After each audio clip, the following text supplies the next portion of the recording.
at homework problems in 6.6. And the first one is just the last question in 14. We're looking at 14E, but let's just put our answers for the first few parts. So for question 14, the height of the projectile is this, it's concave down. Initial height, you substituted t is 0 and you would have got 7. So height is 7 initially when t is 0. Part B, the maximum height reached, that's a concave down parabola. You can, how did you do it, girls? You found you did the derivative.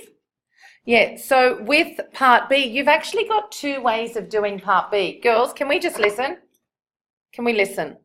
I want to show you another way of doing part B. You can differentiate, which is, fine. The other thing is it's a concave down parabola. If I sketch that, how do I sketch it?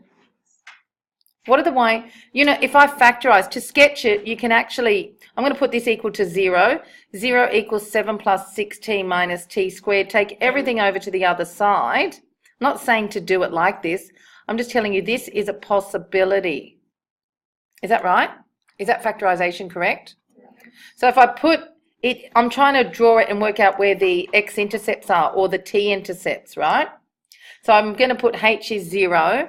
Take everything to the other side because I don't like to factorize negative t squareds. Factorize it and I get t is 7 or negative 1. I can see why this is a bit of a problem.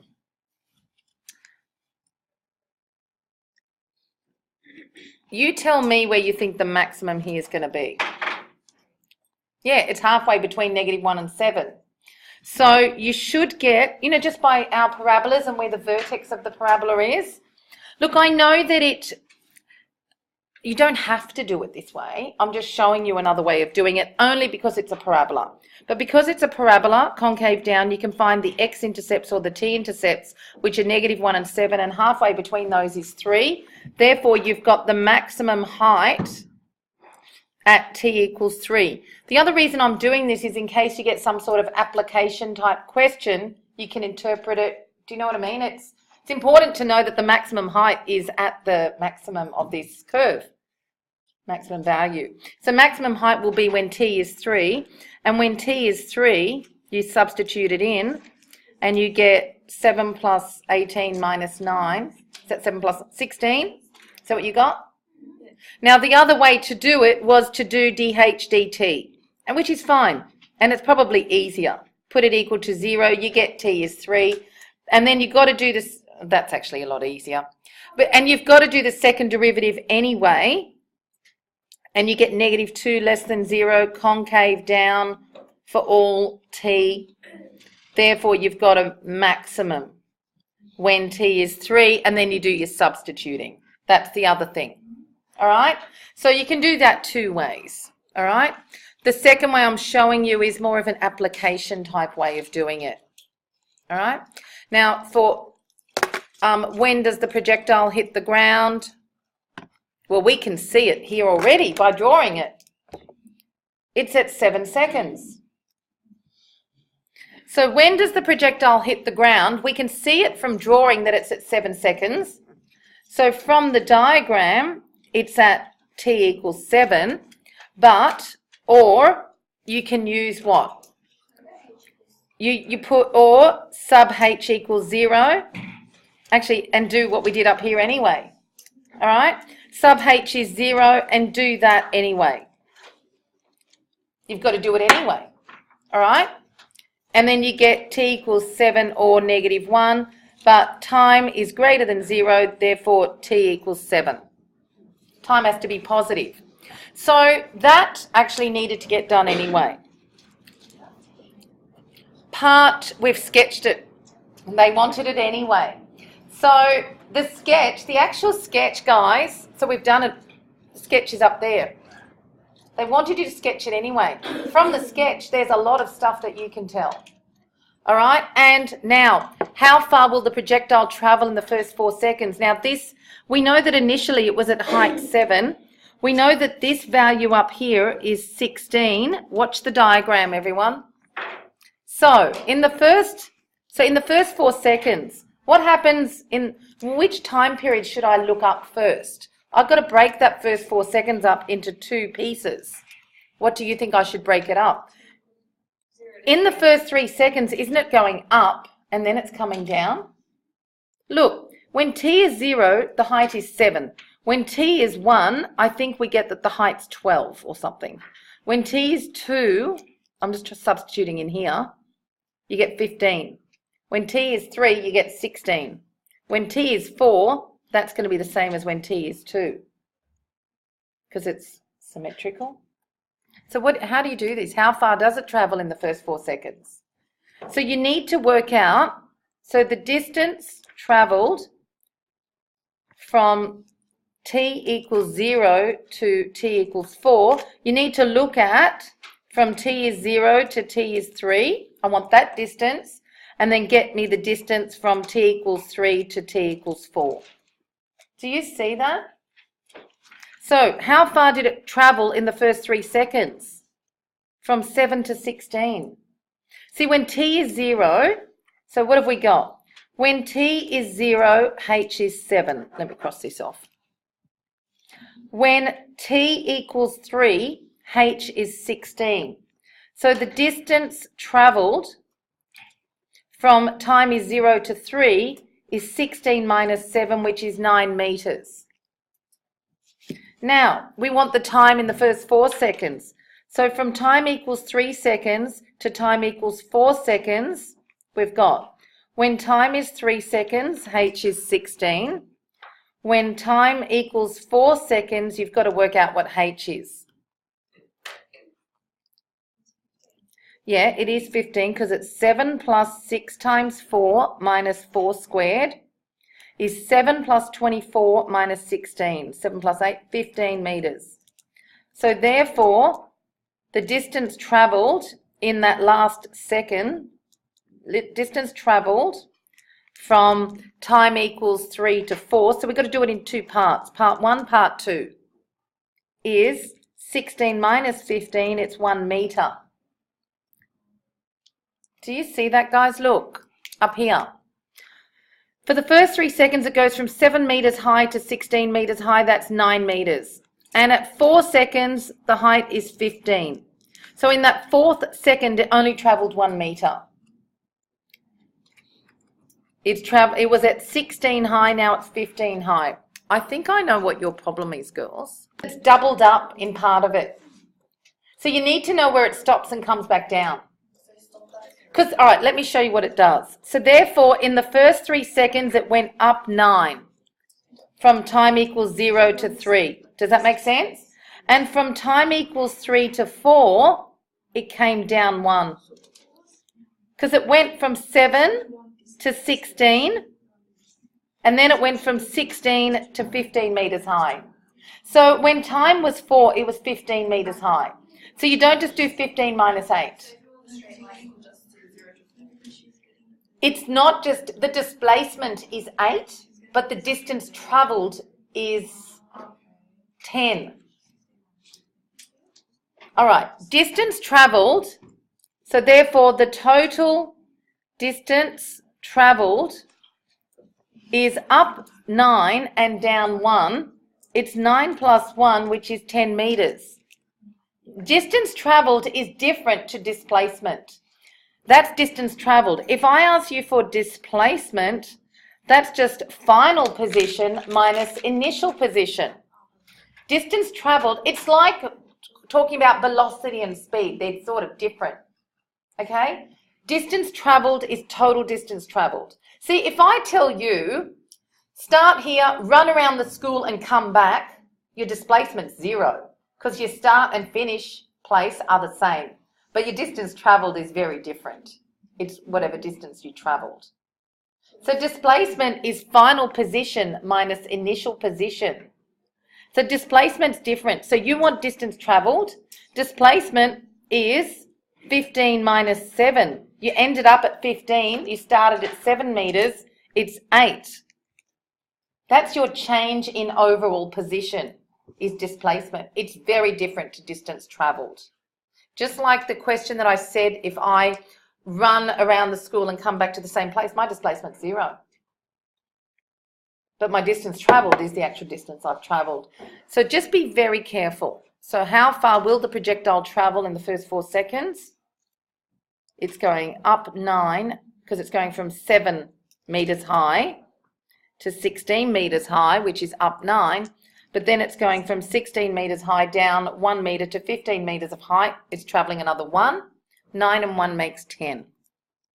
Are we okay, girls? So what's really important with these questions, I think I said that. What's really important with these questions is that you know where the particle stops and comes back. It's really important to know where it stopped and turned around and the opposite direction.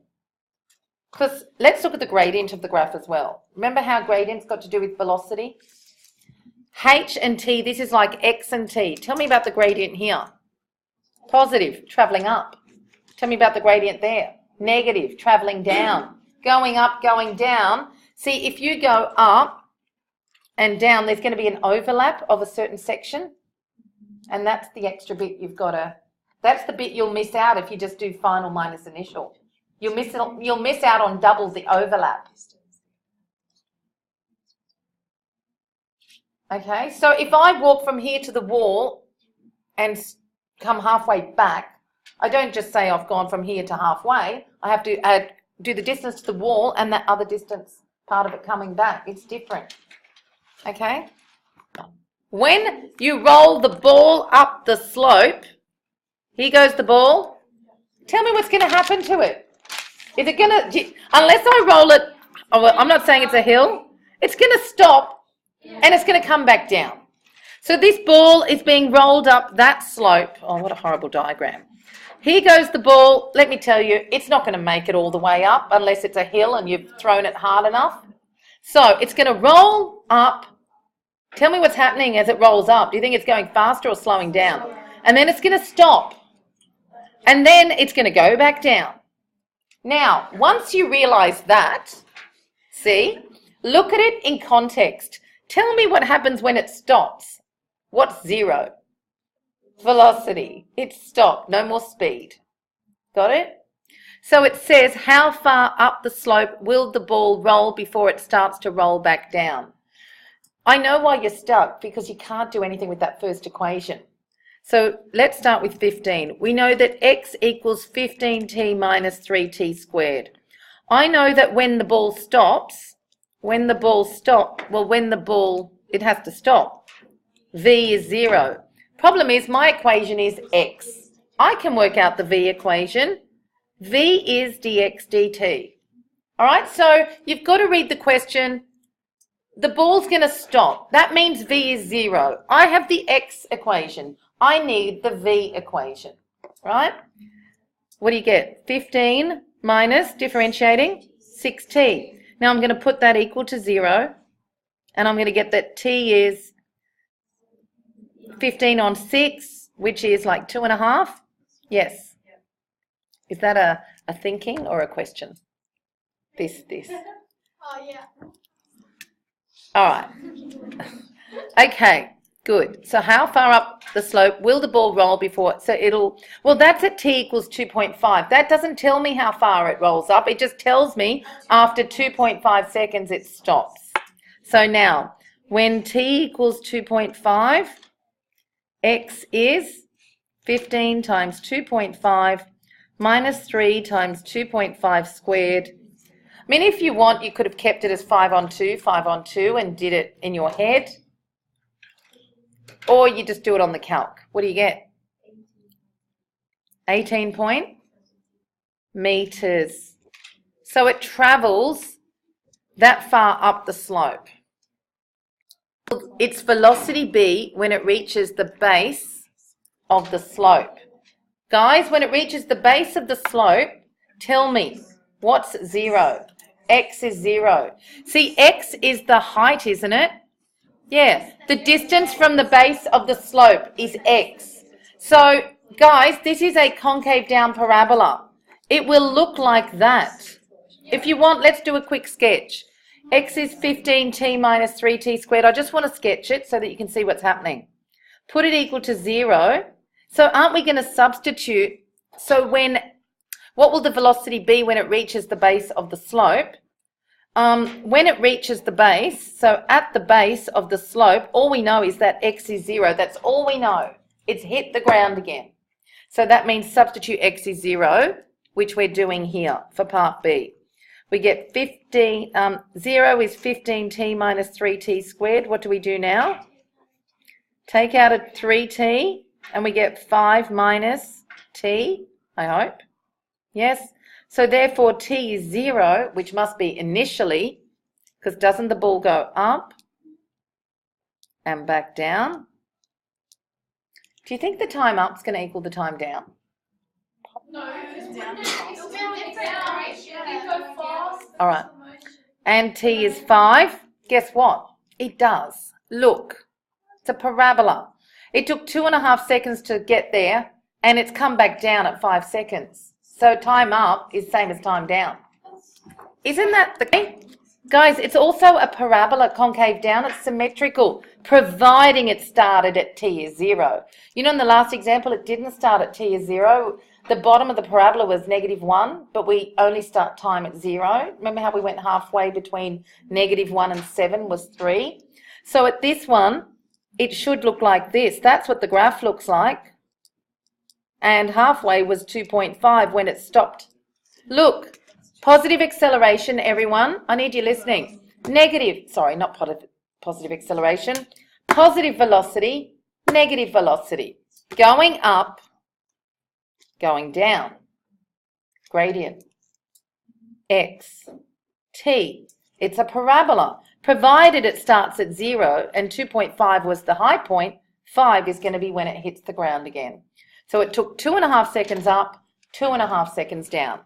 So we know that it reaches the base so therefore it reaches the base when t equals 5 seconds.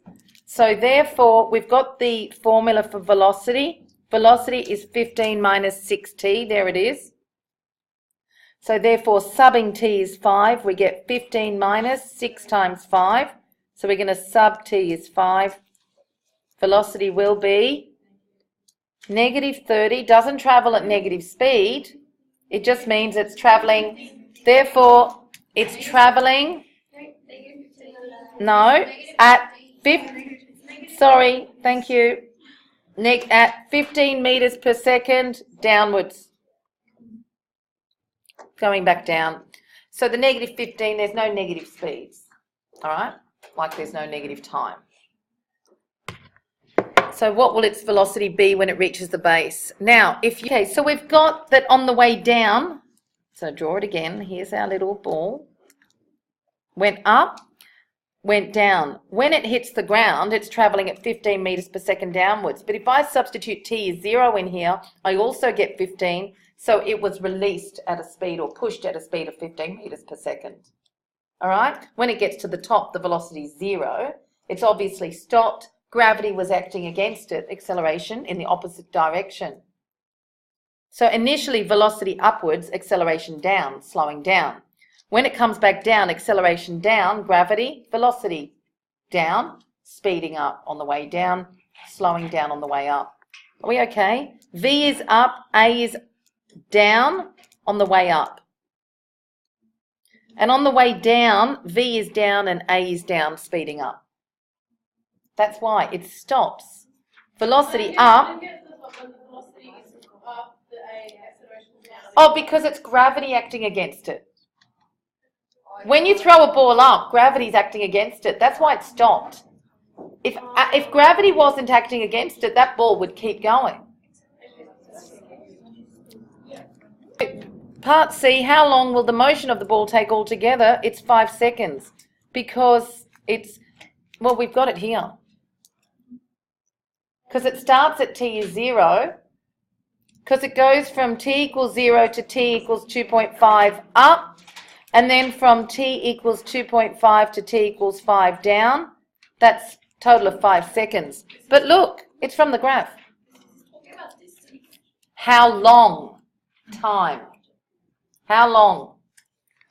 Say how far? Distance. It stops, velocity 0. You need to be saying all these things to yourself. How long is time? You can see it on the graph. At 5 seconds, it's all over. Done.